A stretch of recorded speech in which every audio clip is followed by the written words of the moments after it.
Salutations, people. What's up? Welcome to Fantasy Q&A. Patrick Claybon here with Adam Rank on a Tuesday. How you doing, man?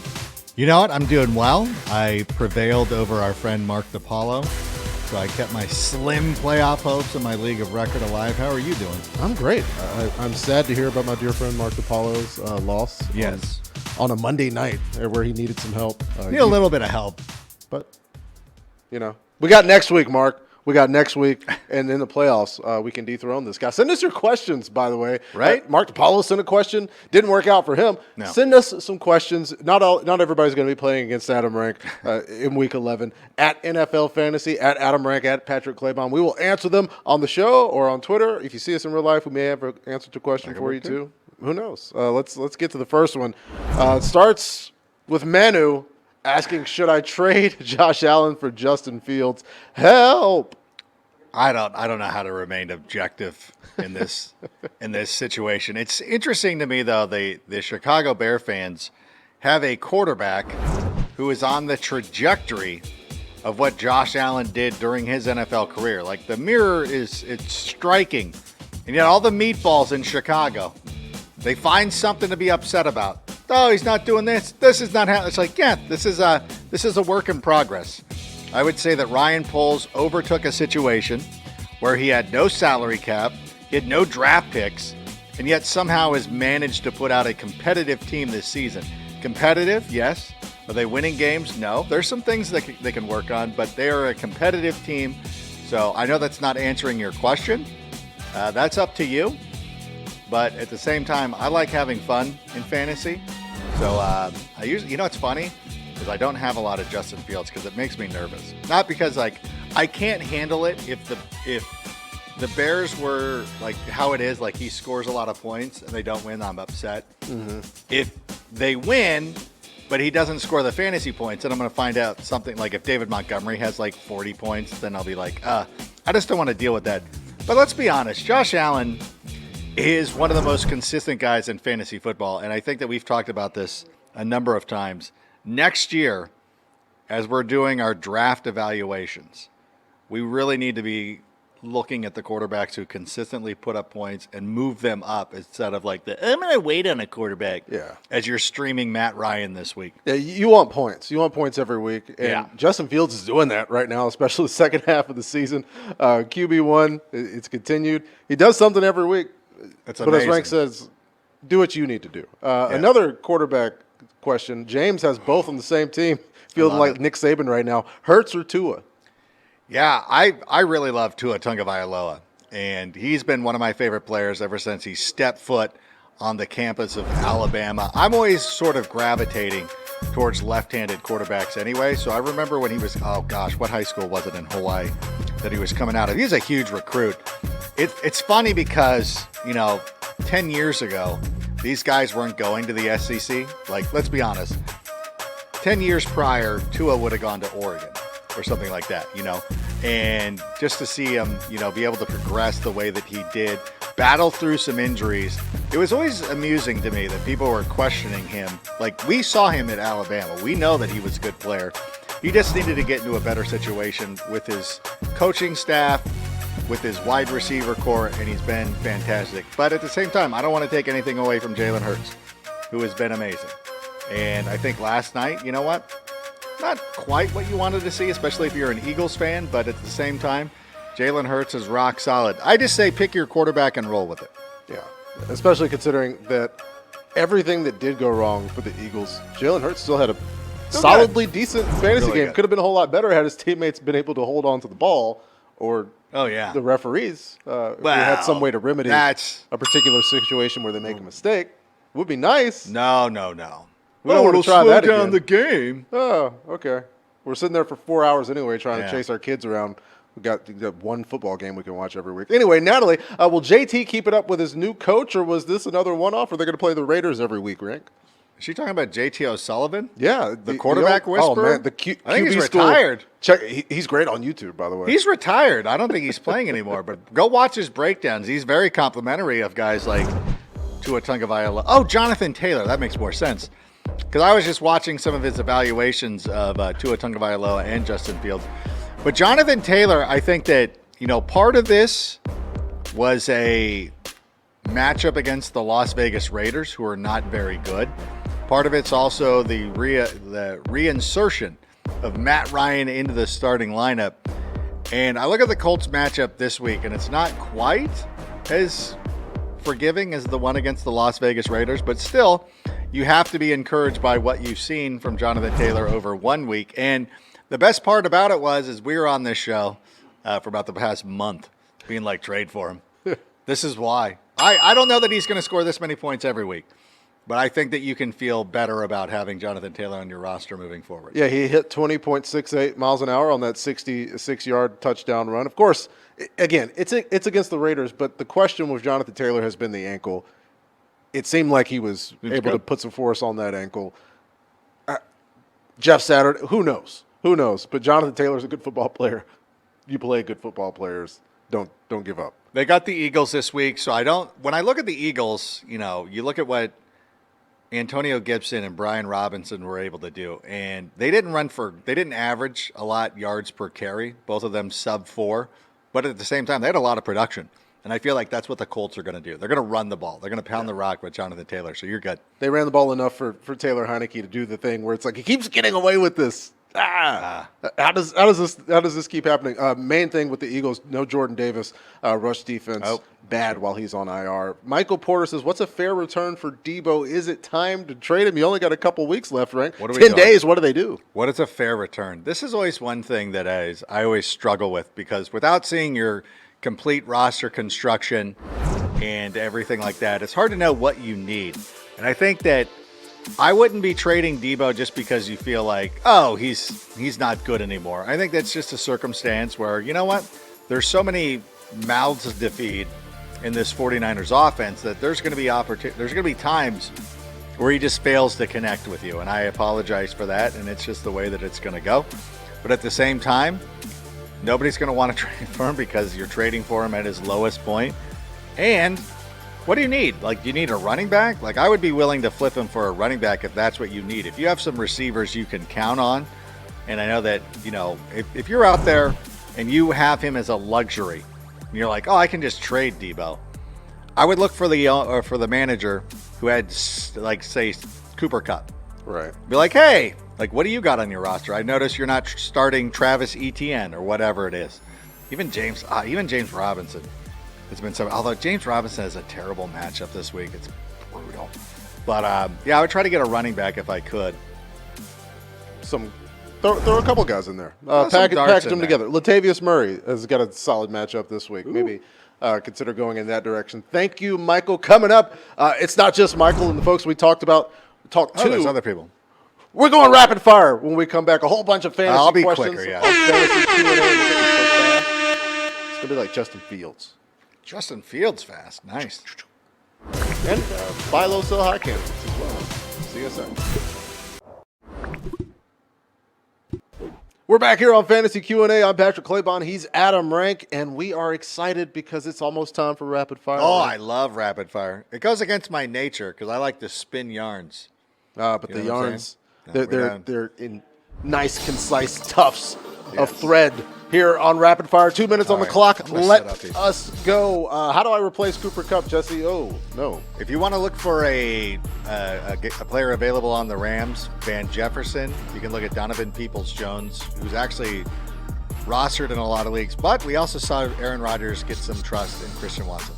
All right, we'll go to the health inspector. Is Herbert droppable? No. Do not drop Justin Herbert. I'm assuming that's Justin. And even if it's Khalil. Let's go to Nolan. Start Cole Kmet over Kyle Pitts. I'll say yes. Yeah, we said that last week. Yep. Do it. For sure. Start Cole Kmet over a lot of people. Jenny, can I feel good about starting Kadarius Toney from here on out? Absolutely. You know what? Mecole Hardman missed some time. Juju Smith-Schuster might miss some time. I think that we're going to see a bigger role for Kadarius. Thank you, Jenny. We'll leave Jenny's question and go to Carrie. Is Olave irrelevant now? Stop. He's a good player. Maybe Andy Dalton is? Maybe that's the thing. Yeah. We'll go to the next one. OSC traded T. Higgins for CD Lamb. Thoughts? It was very good for you this week, and I think you'll be fine. These are two good players. I think it's cool. I think T. Higgins has a monster game this week, though. All right. Keep an eye out for that. But you're good with CD Lamb. Don't worry about it. Somebody who bought a thing. It's time for CEH to hit the road. Yeah, this is one of those timeshare backfields where we don't want either guy, as opposed to like the Dolphins, where you're like, I'll start Jeff Wilson or Raheem Mostert, but the Chiefs running backs, absolutely not. Speaking of timeshare, I'd like to sell you one, Coder. Andrew Long, should I start Christian Watson this week or Darnell Mooney? Ooh, you know what, Andrew? I really need to dig into this a little bit more, but I actually like Darnell Mooney this week, and we'll talk about it more on Fantasy Live in the upcoming days. Ooh, a tease for the show. JJ Quicksilver, should I trade Cordero? I mean, sure. Yeah. If you want, I wouldn't. Oh, especially not this week. Not against the Bears in a revenge game. What are you doing? The Cordero revenge game. Thank you, JJ. I just got excited for it. Mostert or Jeff Wilson? Yes, King. Yep, either one of them. Yes. They're both good. Both of them. I mean, it sucks if you have both of them on your roster, but I will tell, sorry, Kane. I will tell anybody, if you have either one of them, they're going to be starting for you. Obviously not this week because they're on a bye. Oh, my God. They're on a bye. I cannot afford to have a bye. Did you know that the only running back duo in the entire NFL to have more than 500 yards on the ground is Jeff Wilson Jr. and Raheem Mostert? Wait, are you telling me the only running back duo in the NFL this season to have over 500 rushing yards apiece is that Miami Dolphins? That's a fact. That's a fact.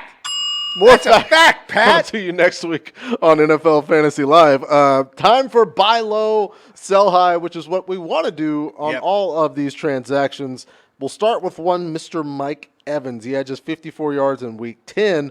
Are you buying low on Mike? Absolutely. Yeah. I would love to have Mike Evans on my roster. I know Julio Jones had that nice touchdown run, but I think that the most consistent guy is going to be Mike Evans, and I'm really looking forward to the fire sale in Tampa Bay this offseason after Brady retires, and they got to get rid of all these guys, and Mike Evans is wearing a Bears uniform next season. The Packers offense was in some sort of prison colony for a few weeks, and then Aaron Jones goes off against the Cowboys. Would you sell high on Aaron Jones? I'm going to hold strong with Aaron Jones. I still believe that he is their most bankable superstar outside of Aaron Rodgers on offense. They still got to find a way to get him the football. So, no, hold the line with Aaron Jones. Keep him. Is that what they say when, like, don't sell the stock? When you're selling, like, the GameStop stock? It was Hodl. Hodl. Diamond Hands. Yeah. Why am I so terminally online? This is the God, question that we need to address. Same. Would you sell high on Deontay Foreman? You know what? I hear people saying this, and I'm like, why?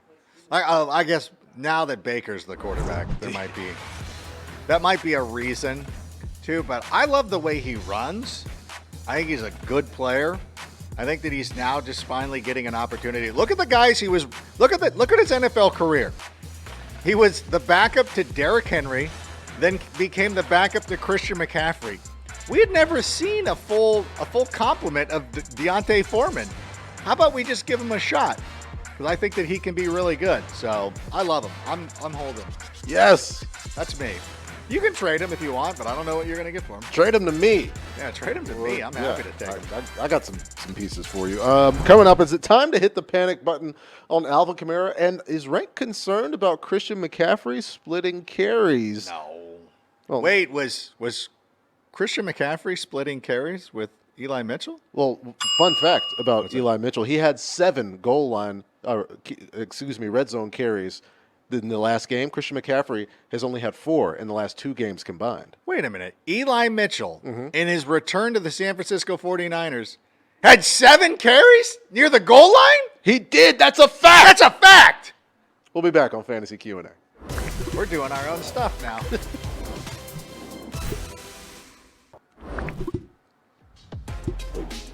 King Henry and the AFC South leading Titans visit Aaron Rodgers' neighborhood. It's the Titans and Packers on Thursday Night Football from Lambeau Field this Thursday at 8:15 p.m. Eastern Time on Prime Video, also available on NFL Plus.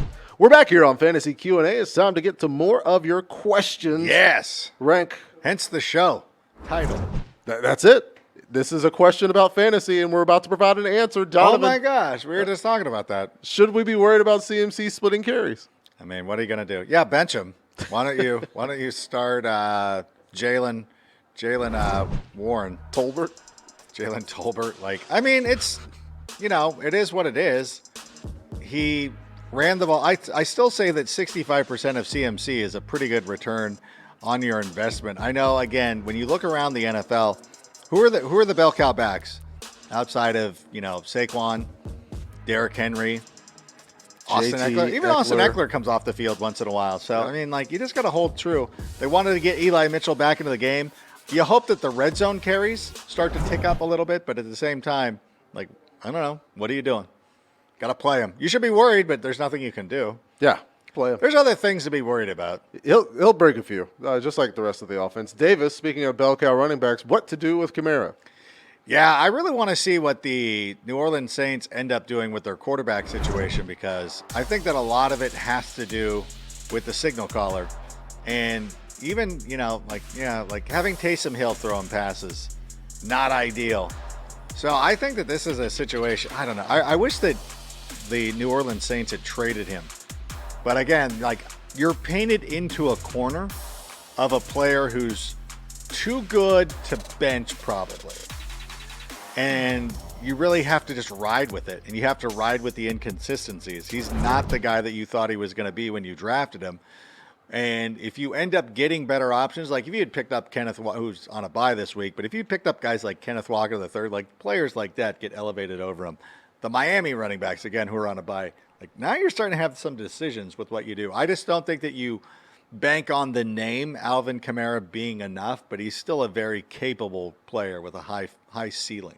Absolutely. Let's go over to Sonny, who wants to know, is Rachaad White legit? He absolutely is. Too legit. This was a guy that we had talked about a couple of weeks ago, that as the season started to progress, we're going to start seeing more and more of him. Now, some of this could have stemmed from the fact that Leonard Fournette had some passport issues getting over to Germany, but I think that, if you're the Buccaneers coaching staff, you had to be impressed with what you saw out of Rachaad White. And, as moving forward, Tom Brady has been his most successful when he has a solid running game. So they're going to lean into that. And if you can kind of keep Leonard Fournette fresh for the postseason run, I think you do it. So, yeah, pick him up if he's available, and then hang on to him through the bye week. Yeah, impressive running against the Seahawks defense. Vastly improved from what they were at the start of the season. This next question comes from Jay. Is DJ Moore droppable with Baker Mayfield coming back? You know what? I wouldn't drop him. I think that the talent is too good. But you know what? A lot of times if you're in 10-team leagues and you need a player immediately, sometimes you got to take that risk of maybe I will drop him. I don't know who you're dropping him for. I would be very careful about that. I wouldn't just go crazy about it. But we talked about Kadarius Toney earlier in the show. I'm trying to figure out who I would want more. Do I want DJ Moore or do I want Kadarius Toney? I'm starting to lean towards Kadarius Toney. This is one of those situations that I think, and maybe I'm hoping, maybe I'm wish casting, but this could be a guy who's on the move. As Carolina is in a rebuild, obviously, they're going to have a brand new quarterback next season. They're going to draft a quarterback with their top 3 pick. Do they hold on to DJ Moore because that's a pretty good contract for them, for the team, or do they send him off for some more picks? It'll be interesting to see the way that works out. I have some positivity for you, Jay. Let's say that Baker, who pays attention to all of the conversation surrounding Baker Mayfield, has decided he's going to force feed DJ Moore. And maybe make people think he's a viable starting quarterback in the NFL. I don't know. I don't know. I love that train of thought.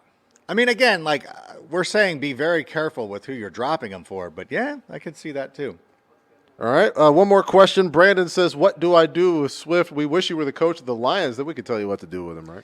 Yeah, they really just seem reluctant to go to him on Sunday. And really, his touchdown only occurred because the referees had a dubious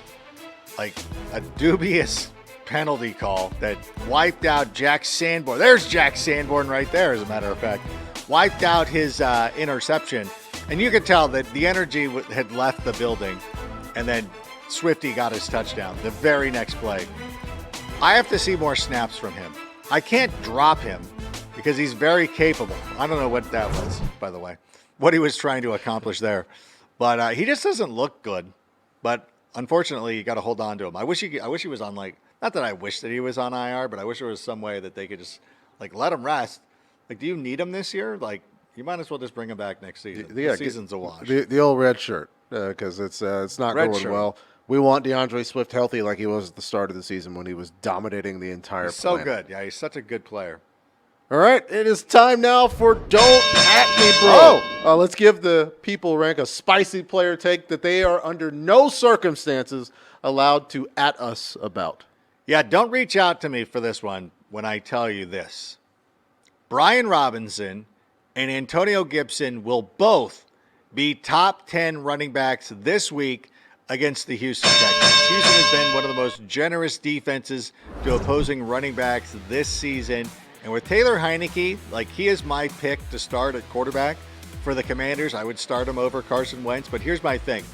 If you want to keep that Heineke magic going, the only way you disguise him, you camouflage him, like Ron Rivera's sweatshirt last night, is you have this solid running game.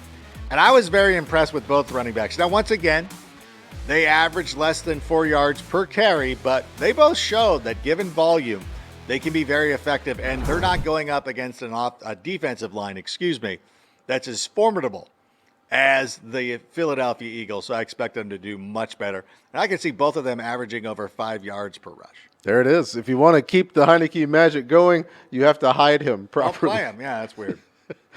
My Don't At Me, in which you will not at me. None of you. Because I'm about to tell you a player on an offense that is historically bad in the Denver Broncos is going to have 20 points. And that's against the Las Vegas Raiders. Cortland Sutton will have 20 points. 20 points for Cortland Sutton against the Las Vegas Raiders, who had Matt Ryan have his longest run of his career a week ago. Matt Ryan was pulling away from people. There was a Paris Campbell touchdown where he bounced off of two Raiders defenders and galloped into the end zone. The Raiders defense is bad. The Broncos offense is bad. But Something's got to give. it's the very, very, very stoppable force against the almost imperceivable object. It's transparent. Let me ask you a question. Yeah. What if the Broncos fired Nathaniel Hackett and hired a cat to be their head coach? Who do you think would win? What if a cat beat Josh McDaniel? Like it was Jeff Saturday last week. Now we'll bring in a cat the following week. Like the following week, whoever the Raiders are playing, that team will hire a toaster to be their head coach, and then the Chiefs will triple down on this by hiring Matt Nagy, which would be just as bad as There's the previous. there's the Matt Nagy show. Now I'm wondering, because is it funnier if we have the cat wearing a headset, or is it funnier if the cat has a series of decisions and items to knock off and land on those decisions? Either way, tell us what you prefer. Tell us how you would like the cat to coach the Denver Broncos. Yes. At NFL Fantasy, at Adam Rank, at Patrick Claybon. Let us know. The Q&A show is going to be back Friday. Maybe. We're here every Tuesday and Friday, streaming in the NFL Fantasy app and NFL channel, or on demand afterwards. Also, to subscribe to the Fantasy Football Show podcast, and you can find us in Florio and Marcus's podcast feed. So check it out. Are you busy Fridays? Why don't we do the Friday show? I don't know. The two of us. I guess I don't know. because there's occasionally we try to live lives. We both do like 13 shows on Fridays. That's true because you got Game Day View. That's right. Oh, but we love it. We love We being do love with it. you. I like this show. I love this format. Check us out tonight on Fantasy Live. Get a little chill bra in there. For Adam Rank, I'm Patrick Claybon. We'll see you next week.